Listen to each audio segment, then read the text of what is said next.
Okey, itu secara umumnya saya nampak daripada situ. Daripada segi composition, kedua-duanya adalah politician veteran. Bagi saya, berdebat di parlimen tu bukanlah satu benda yang janggal, bukanlah satu benda yang pelik. Tak apa orang kata, tak janggal bagi dia orang lah untuk jadi satu benda yang memelikkan. Jadi, so bagaimana pula dengan konsistensi daripada segi hujah mereka? So daripada segi hujah mereka, saya nampak bahawa fokus Najib adalah untuk mengatakan perlunya bailout Sapura. Perlu bailout Sapura. Bailing out Sapura tu dijadikan sebagai the central point kepada penghujahan tersebut dan masih berpegang kepada isu yang ataupun penghujahan yang dibawa sebelum ini. Sementara Anwar Ibrahim mengatakan bahawa perlu dilakukan forensic audit terlebih dahulu sebelum kita melakukan apa-apa tindakan berkenaan dengan dana awam mengenai perkara tersebut. So, dua perkara ini kita akan lihat. Dan bila menyentuh tentang isu negara, dia kembali kepada, Najib kembali kepada berkenaan dengan permasalahan isu pentingnya kita nak bail out Sapura tadi tu, kerana itulah hala tuju negara kita, dia kata. Sebab Sapura ini pernah menjadi the second largest oil and gas company in the world, pernah ada keuntungan 30 bilion dan sebagainya kan. Sebaliknya, Anwar Ibrahim berpendapat bahawa itu bukan satu tindakan yang wajar dan bukanlah satu perkara yang sepatutnya didahulukan. Sepatutnya perkara yang didahulukan adalah berkenaan dengan forensic accounting. Sama ada wajar atau tidak itu berdasarkan kepada pendapatan daripada apa orang kata forensic accounting tersebut, daripada kajian dan juga daripada apa yang dilihat dan apa yang dicerakinkan, apa yang didapati oleh syarikat-syarikat yang biasanya buat forensic accounting seperti PricewaterhouseCoopers ataupun sewaktu dengannya kan. So itu biasanya yang sepatutnya berlaku terlebih dahulu dan dibentangkan kabinet, dibentang ke kabinet, dan selepas dibentang kabinet dibahaskan, kemudian baru diberi persetujuan. Sepatutnya itu yang berlaku. Kerana menurut Najib perkara ini perlu disegerakan, kerana kalau sekiranya pada bulan Jun ini tidak ada apa-apa respon berkenaan dengan kaedah bailout ataupun sewaktu dengannya, berkemungkinan Sapura akan diisytiharkan sebagai syarikat muflis. Okey, itu yang kita nampak. Okey. Now, berkenaan dengan another perkara lagi, saya nampak Najib ni, saya sentuh plus point yang Najib sentuh. Plus point yang Najib sentuh, saya nampak bukan point tetapi the plus saya boleh bagi markah tambahan, markah kepada Najib lah, apabila beliau lebih mudah menggunakan perkataan yang agak mudah, simple words dalam perdebatan ini berbanding dengan Anwar Ibrahim yang menggunakan beberapa jargon ataupun ayat-ayat bombastik. Tapi itu nature Datuk Seri Anwar Ibrahim lah. Mungkin itu nature dia, yang mana dia lebih mudah untuk menggunakan perkataan-perkataan itu untuk menyampaikan penghujaan beliau. Dan ada di antara, mungkin menyebabkan ada di antara penonton yang tak berapa nak dapat apa yang atau menggarap apa yang nak dibawa oleh Datuk Seri Anwar Ibrahim berbanding dengan Najib. Najib ni dia guna simpler words, perkataan yang diguna pun tak terlalu banyak jargon kecuali Gini, coefficient dan sebagainya tu. Yang tu adalah kaedah benda lain yang kita boleh bincangkan kemudian lah. Itu antara perkara yang saya boleh sebut dekat sini. Okey.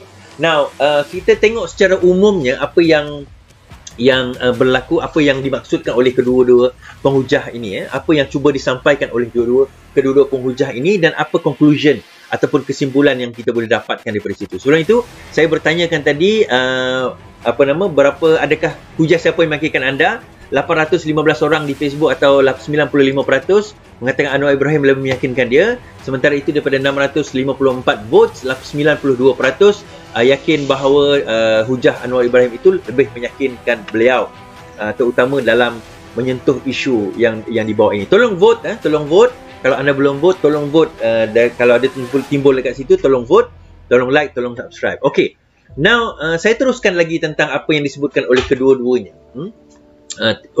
Bukan debat tadi. Pertama, mengenai dia ada dua topik besar, satu tentang Sapura, satu tentang hala tuju negara. Now, tentang Sapura, saya kata tadi bahawa Najib kata perlunya untuk kita nak bail out Sapura dengan jumlah 10 bilion, kerana dia kata itu melibatkan antara lain 10,000 jawatan atau pekerjaan bumi putra di dalam Sapura. Dan juga dia kata Sapura ni adalah satu strategik salah satu strategik company ataupun bisnes yang ada di dalam negara, terutama oil and gas, dan perlu diselamatkan kerana ia akan memberi impak kepada ekonomi negara sekiranya Sapura ini tidak diselamatkan. Itu pujahan beliau. Namun begitu, Datuk Seri Anwar Ibrahim memberikan penghujaan yang sangat baik.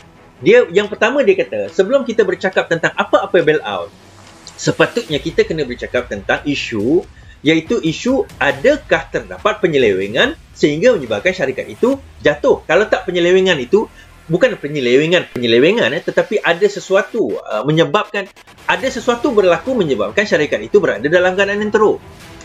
Kerana kalau kita tengok daripada tahun sekian ke sekian, Tan Sri Syahril menerima bukan pendapatan, macam seolah gaji atau allowance bernilai lebih 1 bilion ringgit.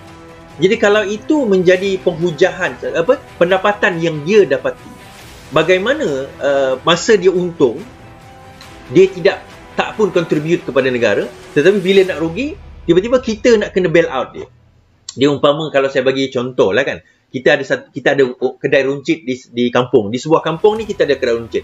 Dan kita hanya satu-satunya kedai runcit yang ada kat situ.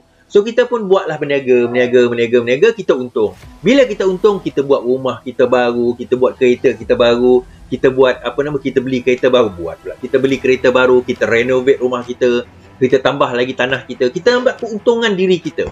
Namun begitu, disebabkan oleh keborosan kita, mungkin tak pandai manage kedai tersebut sebagainya, akhirnya kedai kita tu nak bankrupt. Bila nak bankrupt, tiba-tiba kita kata, wahai orang kampung, bantulah kami dengan menderma kepada kami duit-duit anda membantu menyelamatkan kedai kita. Kalau tak ada kedai kita ni tuan-tuan, kita tak ada kedai runcit kat kampung ini. Jadi itu maksud dia. Bila masa untung, tak ada pula dia bercerita tentang kembali kepada rakyat kan. Dan bila masa rugi, tiba-tiba nak minta duit rakyat untuk nak bail out. Itu yang pertama. Yang kedua, jawapan Datuk Seri itu sangat tepat.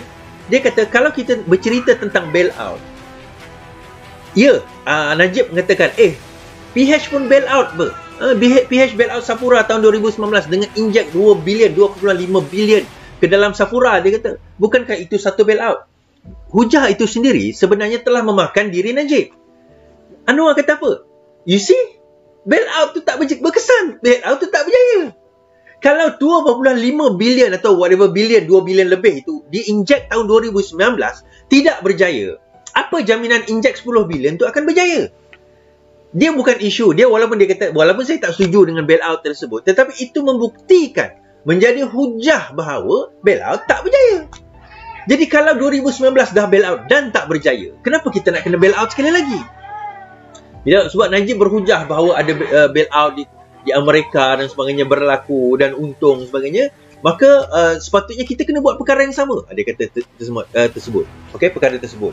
Dan Anwar kata, tak, kalau begitu kita dah pernah bail out. Kalau you kata 2019 bail out, kita dah pernah bail out dan gagal. Dan Najib berhujah, dia kata kita bukan guna duit rakyat. Kita tak guna duit 1 sen pun duit rakyat, dia kata kita guna duit Petronas. Nah, tuan-tuan, betul kata Dr. Sri Anwar. Petronas tu duit siapa? Petronas itu syarikat, tetapi syarikat yang diperbadankan melalui akta. Jadi bila sebuah syarikat yang diperbadankan melalui akta, bermakna syarikat itu adalah syarikat milik negara. Petronas, Petroleum National.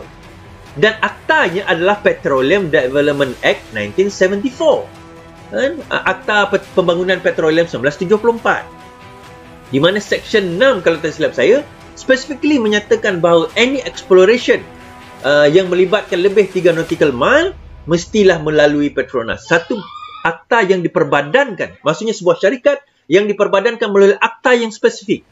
Petroleum Development Act 1974 atau 76, saya tak ingat salah satu itu. Poinnya adalah, tuan-tuan, itu adalah syarikat kerajaan. Bagaimana dia kata Petronas ini bukan syarikat rakyat? Petronas itu adalah syarikat rakyat. Malah lebihan daripada duit Petronas itu kita letak di dalam KWAN, kumpulan wang amanah negara. Untuk satu hari nanti kalau sekiranya minyak kita dah habis, kita ada simpanan untuk wang tersebut. Dan tuan-tuan dan puan-puan, nak bagi tahu bahawa Petronas sendiri telah menyatakan bahawa mereka telah menolak untuk spekulasi untuk mengambil alih stake dalam Sapura. Petronas sendiri telah mengatakan bahawa pada bulan Mac tahun ini, bahawa mereka telah menolak Petronas deny speculation on taking stakes in Sapura Energy. National Oil Company Petroleum Nasional Berhad has denied reports and speculation on talks with the government on a purpose to take a significant stake in financially troubled Sapura Energy Berhad. In a statement on Friday, March 25th, Petronas said it has always been and will continue to strictly guarded by an established framework or any investment or divestment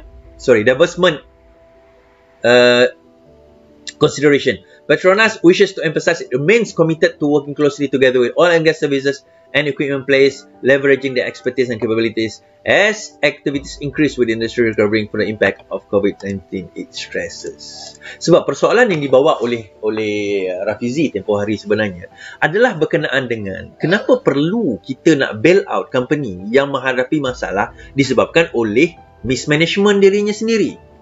Kenapa kita kata mismanagement, tuan-tuan?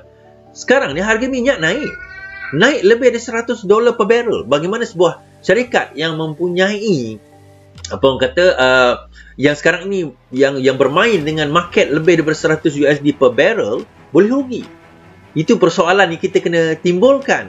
Dan sebelum kita nak pergi kepada bailing out dan sebagainya, sepatutnya berlaku forensik ataupun forensik auditing. Okey, sekarang Najib kata PNB ada dana dekat situ, ada billion of dollars dekat situ. Kalau betul ada, maka PNB kena hantar forensik untuk nak mengkaji, melihat, memastikan kenapa syarikat itu rugi dan dalam keadaan hampir bankrupt sekarang ini. Itu antara penghujaan yang dibawa oleh Najib, dan kita nampak dekat situ Anwar berjaya mematahkan hujah Najib akan untuk nak bail out sebuah company, sebuah syarikat yang pada untungnya tidaklah membawa apa-apa faedah kepada rakyat kecuali kepada dirinya sendiri, adalah dia bayar cukai dan sebagainya. Bukan kita tak bayar cukai kan, tetapi secara umumnya bukan macam Petronas lah kan. Secara direct dia kata memang syarikat milik kerajaan. Tetapi Sapura tidak. Kita kata dia adalah pegangan kerajaan dekat situ, tetapi dia bukan milik kerajaan per se. So daripada situ kita nampak kenapa kita nak bail out dalam keadaan ini. Dan itu juga mengelakkan bisnes malas. Bila untung kau ambil seorang-seorang, bila rugi rakyat nak kena tolong. Itu di antara benda yang kita nak elakkan. Dan kita kena biar the market float supaya syarikat-syarikat konglomerat, kroni-kroni ini faham bahawa lepas ini tidak ada safety net for you. You have to be vigilant, you have to do due diligence, you have to be very careful in managing and in balancing your financial dan sebagainya. Benda ini kena lihat. Masa untung kita simpan, masa rugi kita berjaga-jaga. Bukannya masa untung kita belanja sesuka hati, masa rugi lepas tu kau minta tolong orang. Itu yang masalahnya dekat situ.